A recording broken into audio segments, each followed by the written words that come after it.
Дури за 4,5% се зголемени трошоците за живот во рок за една година. Според Државниот завод за статистика, ова покачување е забележано во групите храна, безалкохолни пијалоци, маслото, а веднаш потоа групите облека, вода, електрика, здравје и слично.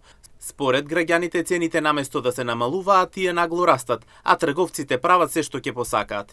Па скапа, они накачија ги цените и после замрзнаама.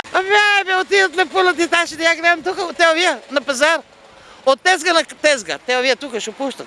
Јас сум ги гледала. Па скапо е, ама тоа е тоа. Што да правим? Цените се може поскапи, а исто, може поскапи да се, а намалени не. Скапо е, ефтино таа ќе биде, чим ги нема, ќе биде скапо. Кој има пари не е скап. Кој нема, нема. Што може да земе, ќе земе, кој што не може, не може. Граѓаните сведочат дека инспекција се уште не забележале, иако има најави за ригорозни мерки. Сепак трговците повторно прават трикови со цените во маркетите. Каква инспекција? Нема ништо. Нема инспекција, нема ништо. Не. Не. Нема ни инспекција, нема ништо. А каво ли унатре, бе, ајде гледај си работа. И по конфекциите исто така прават. Пожале се некој работник, отидат напунати ташните кошули во оно.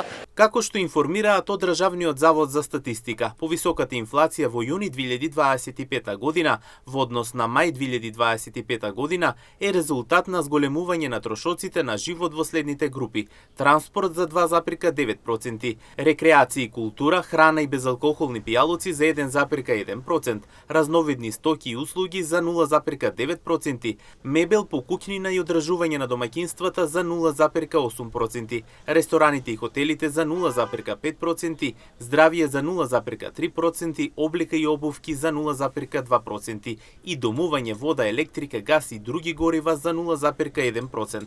Трошоците на живот во групите алкохолни пијалоци, тутун, наркотици и образование остануваат на исто ниво како во претходниот месец.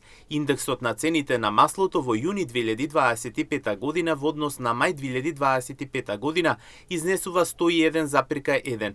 Индексот на трошоците на живот во јуни 2025 година во однос на јуни изминатата година бележи зголемување од 4,5%, а индексот на цените на маслото бележи зголемување од 3,7%.